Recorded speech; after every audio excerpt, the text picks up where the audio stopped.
kertasnya bersih, jadi untuk belajar pun nyaman. Nah, untuk memulai pembelajaran, coba ibu ingin tahu siapa yang tidak hadir pada pembelajaran saat ini? Ibu. Ya, ibu kenapa? Sakit.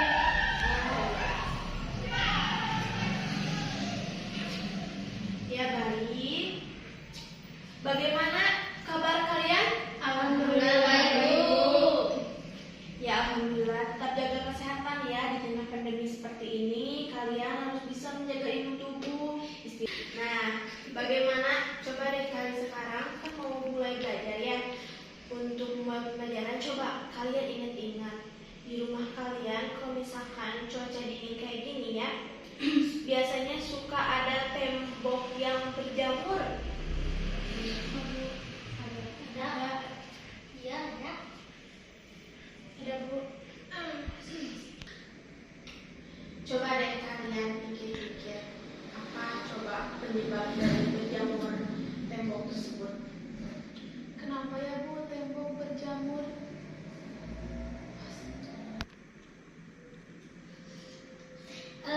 Apa karena catnya yang murah atau gimana itu teh, Bu, tentang berjamur teh? Hari ini kita akan membahas pengertian jamur. Kita akan membahas materi jamur. Nanti kalian akan terjawab pertanyaan-pertanyaan yang sudah diajukan kalian dan fenomena dari apa? Dari tembok yang berjamur. Sebelum kita memulai pembelajaran, kita juga harus tahu tujuan dari pembelajaran hari ini apa saja. Nah, tujuan dari pembelajaran hari ini, Ibu sudah menuliskan ya di whiteboard. Lihat, yang pertama, siswa mampu menjelaskan pengertian jamur melalui hasil studi literatur. Nah, nanti kalian akan memahami apa sih pengertian jamur. Nah, yang kedua, siswa mampu menyebutkan karakteristik jamur melalui hasil studi literatur. Nah, kan sekarang kalian jadi tahu, nanti kalian akan jadi tahu, oh ternyata jamur juga mempunyai karakteristik, oh jamur mempunyai ciri-ciri.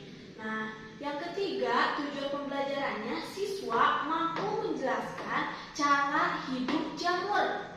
Ternyata bukan hanya manusia yang mempunyai cara hidup. Nah, jamur juga mempunyai cara hidup. Yang keempat, siswa mampu membedakan struktur tubuh jamur melalui gambar pengamatan dengan tepat. Dan siswa mampu menjelaskan reproduksi jamur melalui studi literatur. Siswa mampu mengklasifikasikan jamur dalam hasil analisis. Siswa mampu membandingkan perbedaan divisi jamur melalui pembuatan tabel perbandingan pada studi literatur. Dan yang terakhir, tujuan pembelajaran pada hari ini yaitu siswa mampu menjelaskan peranan jamur yang merugikan dan menguntungkan melalui studi literatur. Nah, dengan nanti kalian sudah memahami materi, kalian akan mengetahui yang sudah dituliskan dalam tujuan pembelajaran hari ini. Nah, sekarang agar kalian lebih memahami bagaimana jamur, bentuk jamur, sekarang kalian lihat deh. Ibu sudah membawa barang. Coba kalian perhatikan apakah di dalam barang ini terlihat perubahan bentuk, warna, ataupun yang lainnya. Coba kalian lihat. Itu teh apa, Bu? Kalian lebih lihat lagi apa yang terjadi perubahan pada benda ini. Karena kulitnya berubah, kayak ada bulu-bulu itu yang nggak merata, nomor pelajaran, Bu. Nanti untuk menjawab pertanyaan dari saudara Alsa akan terjawab semuanya pada hari ini. Nah, berarti jika barang disimpan dalam jangka waktu yang sangat panjang, berarti barang tersebut akan terjadi perubahan, bukan hanya bentuk, rupa, dan yang sudah terlihat seperti yang dibawakan. Ini kan tempat tas yang sudah ibu simpan beberapa lama di dalam lemari, terjadi perubahan, ada bercak putih dan lain-lain. Nah, sekarang agar kalian lebih memahami materi, agar kalian bisa mengetahui dan menjawab pertanyaan apa tadi? Tembok, fenomena barang yang disimpan dalam jangka waktu yang panjang. Ibu sekarang akan membuat kelompok, 2 kelompok saja ya. Silahkan kita bagi dulu kelompok ya. Nanti sudah ibu bagi kelompok, kalian duduknya berkelompok. Kelompok 1 Asta dan Nina. Sekarang kalian duduknya berkelompok memisahkan diri.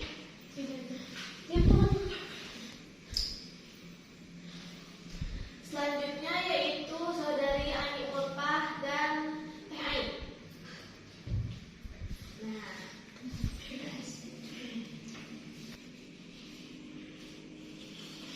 Nah, sekarang kalian sudah duduk berkelompok.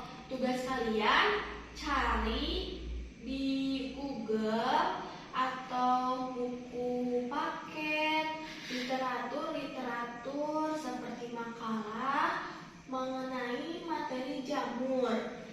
Nah, kalian baca studi literatur, nanti kalian pahami. Sekarang ibu di sini akan membagikan LKPD. Nah, kalian kan sudah nanti kalau sudah mempunyai materi dari hasil studi literatur kalian coba isi LKPD yang sudah ibu sediakan saat ini. LKPD ini untuk melihat pengetahuan kalian mengenai materi jamur dari hasil hasil data yang sudah kalian kumpulkan dari studi literatur.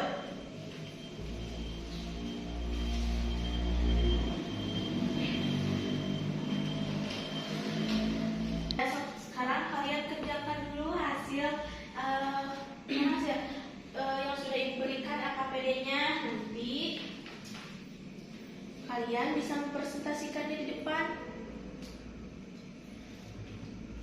Bu, saya mau bertanya. Ya, bagaimana?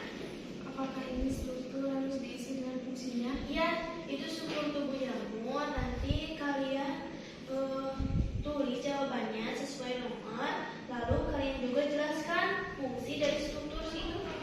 Ya.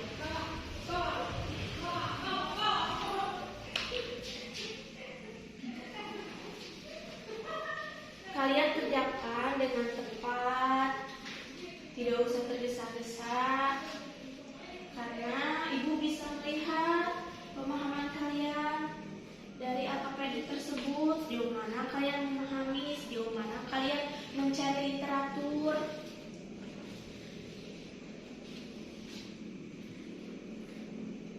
Bagaimana, ada yang mau ditanyakan?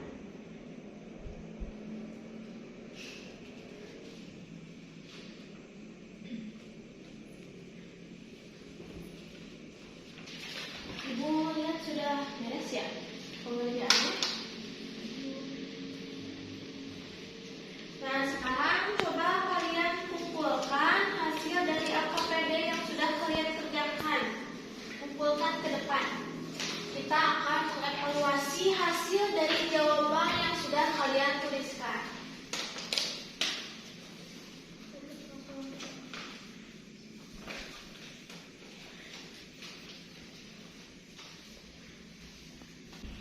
Ya, baik. Ibu akan coba lihat dulu ya, mengecek jawaban kalian.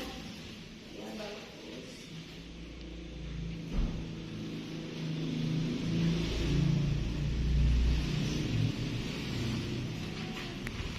Ya, sekarang coba deh ibu ingin tahu keberanian kalian.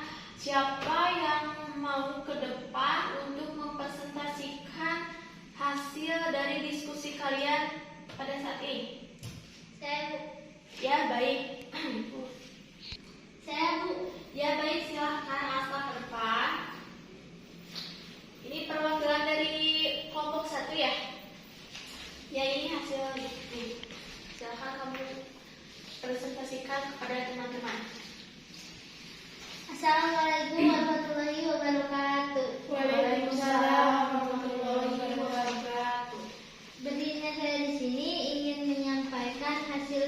diskusi dari kelompok kami, yaitu kelompok 1, dan yang akan menjelaskan tentang bagian tubuh jamur yang terdiri dari fisik, tudung, bilah, kumpulan bilah, batang, cincin, sisik, dan cawan.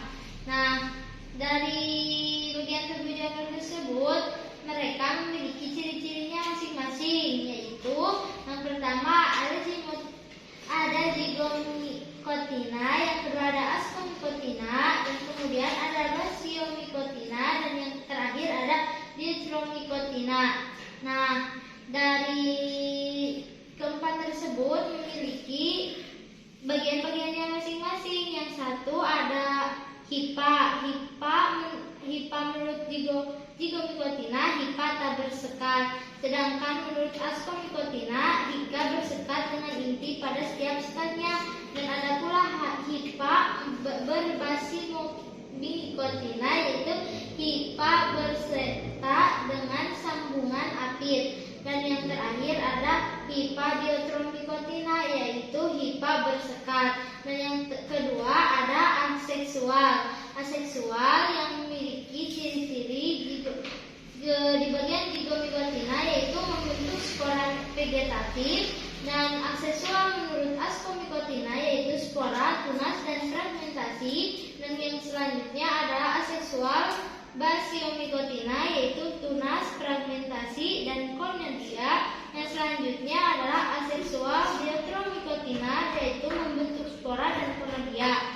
Yang selanjutnya ada seksual. Seksual menurut zigomycotina, yaitu spora seksual atau zigosporangium. Yang selanjutnya adalah seksual ascomycotina, yaitu konjugasi. Yang selanjutnya lagi ada seksual basiomycotina, yaitu membentuk basidiospora. Dan yang selanjutnya lagi adalah seksual dithyromycotina, tapi kayaan teman.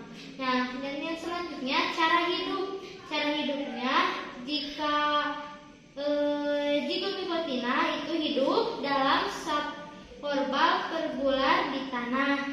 Dan cara hidup ascomycotina yaitu sporofit pada tanah dan sisa-sisa organisme. Nah, yang selanjutnya adalah habitat. Habitat zigomycotina berasal di darat, di tanah, atau hidup dengan saprofit. Yang selanjutnya habitat ascomycotina yaitu di darat dan di laut. Yang selanjutnya lagi habitat basiomycotina yaitu di lapangan dan hutan-hutan. Sedangkan yang terakhir habitat dithyromycotina ada di darat.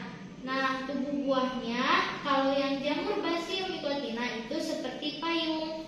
Nah, dan dari tadi yang saya jelaskan, jenis jamur ada juga jenis-jenis jamurnya dan peranannya. Yang pertama ada Aspergillosorzaceae, yaitu peranannya sebagai bioteknologi. Yang selanjutnya ada Aspergillus wendti, yaitu peranannya sebagai pembuatan kecap. Yang selanjutnya lagi ada Aspergillus niger, yaitu peranan sebagai menjernihkan sari buah. Yang selanjutnya ada Ganoderma lucidium sebagai obat tradisional. Yang selanjutnya ada Hygrophorus dan Lycoperdon sebagai dekomposer. Yang keenam ada Hamir Saccharomyces untuk pembuatan roti dan minuman beralkohol. Yang keenam ada Mucor sebagai pembuatan ragi tempe. Yang kedelapan ada Neoscrocroracrasa sebagai pembuatan oncom. Yang kesembilan ada Penicillium mutatum sebagai penghasil zat antioksidan. Yang selanjutnya lagi ada Penicillium roqueforti dan P. camemberti, yaitu untuk kualitas keju. Mungkin sekian penyampaian dari saya. Mohon maaf bila banyak kesalahan. Maklum saja saya masih banyak tahap belajar. Assalamualaikum warahmatullahi wabarakatuh. Waalaikumsalam warahmatullahi wabarakatuh. Terima kasih kepada saudara Alta yang sudah mau memaparkan hasil dari diskusinya.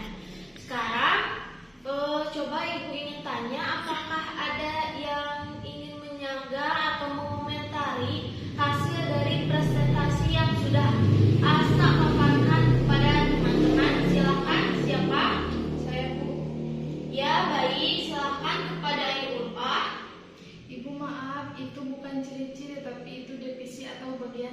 jamur. Divisi jamur ada 4, 1 zygomicota, 2 ascomicota, 3 basiomicota, 4 desmicota. Ya, benar. Jadi sekarang siapa yang ingin bertanya? Barangkali ada yang tidak mengerti. Saya Bu. Ya, bagaimana Saudara Asta? Bu, bagaimana cara membentuk HIPA? Ya, baik. Ibu akan menjelaskan apa yang sudah ditanyakan oleh Saudara Asta, yaitu cara membentuk HIPA. Nah, baik ya, Ibu akan menjelaskan cara membentuk HIPA. HIPA merupakan tubuh jamur yang tersusun atas komponen dasar. Nah, komponen dasar ini yang disebut dengan HIPA. HIPA ini membentuk jaringan yang disebut dengan miselium. Miselium ini menyusun jalinan-jalinan semu membentuk tubuh buah HIPA. Nah, HIPA sendiri adalah struktur yang menyerupai apa? Yang menyerupai benang yang tersusun dari dinding yang berbentuk seperti pipa. Nah, dinding ini menyelubungi membran plasma dan sitoplasma HIPA. Dan sitoplasmanya mengandung apa? Mengandung organel eukariotik. Nah, bagaimana untuk Saudara Asta? Ibu sudah menjelaskan bagaimana, sudah dapat dipahami? Ya Bu, sudah. Terima kasih atas pemahamannya. Ya, baik, sama-sama. Sekarang untuk lebih kalian memahami, lebih memahami materi pertemuan saat ini, Ibu di sini akan memberikan kuis ringan saja mengenai materi pertemuan kali ini. Kalian bisa mengerjakan kuisnya. Ibu beri waktu 10 menit saja ya, tidak usah lama-lama karena Ibu yakin kalian pasti sudah mengetahuinya. Ya, silakan kalian. Dimulai dari sekarang.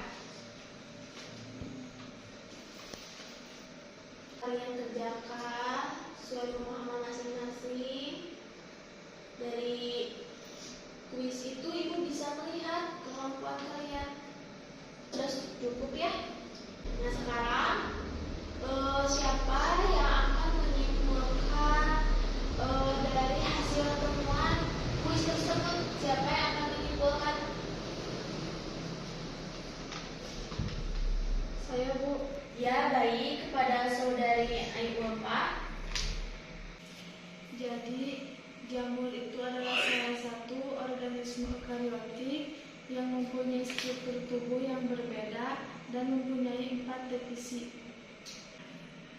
Baik, Ibu akan coba membahas sedikit ya mengenai materi pada hari ini. Pertama yaitu jamur. Kalian sudah mengetahui berarti jamur itu apa? Jamur merupakan suatu organisme apa? Organisme heterofik. Nah, organisme heterofik ini apa? Organisme yang membutuhkan senyawa organik. Nah, senyawa organik ini digunakan oleh jamur sebagai apa? Sebagai pemasukan nutrisi agar dapat tumbuh dan berkembang biak secara cepat.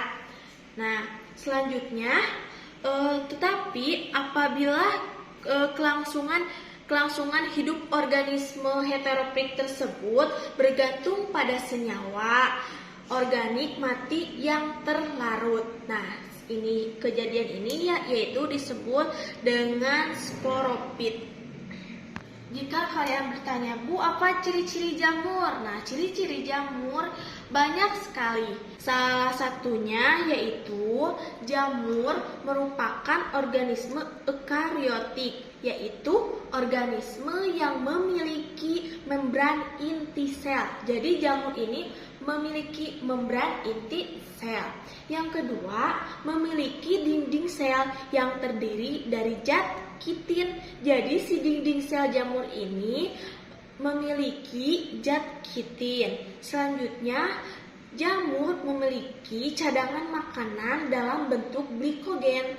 Jadi jika ada yang menanyakan, Bu, bentuk makanan jamur itu apa? Nah, bentuk bentuk makanan jamur ini yaitu berupa glikogen. Nah, jamur ini tidak memiliki klorofil yang umum pada tumbuhan. Klorofil tumbuhan kan menjadi hijau. Nah, jamur ini tidak mempunyai klorofil. Selanjutnya, klasifikasi jamur sudah tadi dijelaskan oleh teman kalian, Alsa. Ada 4 yang sudah disanggah dan diluruskan oleh saudara Ai. Ada 4 benar yang sudah dijelaskan oleh Ai, bahwa zigomycotina, ascomycotina, basiomycotina, deuteromycotina bukan ciri-ciri melainkan klasifikasi atau divisi dari jamur atau macam-macam jamur yang mempunyai karakteristik, struktur tubuh, fungsi, manfaat, dan cara hidup yang mempunyai ciri khasnya masing-masing. Nah, jamur juga tidak memiliki tidak memiliki klorofil, tetapi jamur mempunyai dinding sel dengan komposisinya yang berbeda. Jamur mempunyai kok dinding sel, tapi komposisi dinding sel itu berbeda dari tanaman yang lain. Nah, berkembang biaknya dengan apa? Jamur untuk berkembang biaknya dengan cara spora. Ada spora seksual dan ada spora aseksual. Selanjutnya, jamur tidak seperti tumbuhan yang lainnya, tidak seperti tanaman yang lainnya. Jamur ini tidak memiliki batang, tidak memiliki cabang, tidak memiliki akar, dan tidak memiliki daun. Sehingga kita tidak bisa membedakan mana batang daun, batang jamur, mana daun jamur, mana akar jamur. Selanjutnya, jamur juga tidak mempunyai sistem vaskuler pada tanaman. Dan jamur ini merupakan bersifat multiseluler, tidak mempunyai pembagian fungsi masing-masing bagiannya.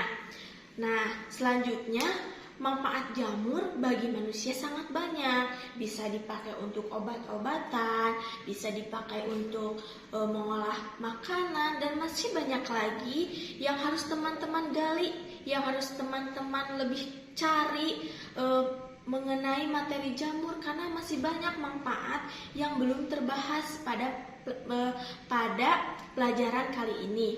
Selanjutnya, peranan jamur. Peranan jamur itu banyak sekali. Ada yang menguntungkan, termasuk pada manfaat jamur, ada pula yang merugikan. Sudah menjelaskan mengenai materi jamur, teman-teman juga sudah bisa menyanggah, berarti teman-teman sudah paham dan mengerti materi jamur. Sekarang Ibu minta 1 orang perwakilan dari kalian untuk bisa menjelaskan materi jamur yang sudah kalian diskusikan, yang sudah Ibu jelaskan. Bagaimana materi jamur yang sudah kita sampaikan pada pertemuan kali ini. Ibu ingin meminta saudari siapa ya? Saudari Ai. Assalamualaikum warahmatullahi wabarakatuh. Saya di sini ingin menjelaskan pemahaman saya tentang pertemuan kali ini. Spora fungi memiliki berbagai bentuk dan ukuran dan dapat dihasilkan secara seksual maupun aseksual. Pada umumnya spora adalah organisme uniseluler, tetapi dia juga spora multiseluler. Fungi mempunyai 4 divisi. Pertama, yaitu tidak memiliki klorofil. Yang kedua, mempunyai dinding sel dengan komposisi berbeda. Yang ketiga, berkembang biak dengan spora. Keempat, tidak memiliki batang, cabang, akar, daun. Yang kelima, tidak mempunyai sistem vaskuler seperti pada tanaman. Ya, baik, terima kasih kepada Anda yang sudah bisa menjelaskan materi pertemuan saat ini. Walaupun masih ada sedikit yang bukan kesalahan ya, yang harus dibenarkan, tetapi Ibu rasa itu sudah cukup perkembangan yang bagus ya. Nanti kalian baca lagi saja. Pertemuan kita dalam materi bumi sudah dicukupkan sekian. Ibu harap materi yang sudah Ibu sampaikan bisa menyerap pada kalian, bisa kalian manfaatkan dalam kehidupan sehari-hari dengan kalian sudah mengetahui manfaat dari jamur, manfaat yang menguntungkan, yang merugikan. Nah, untuk minggu depan Ibu akan mengadakan praktikum untuk mengamati dari jamur agar kalian bisa lebih dekat mengetahui bagian struktur tubuh jamur. Ibu rasa dicukupkan sekian. Mohon maaf bila ada kesalahan. Sebelum kita mengakhiri, mari kita berdoa terlebih dahulu.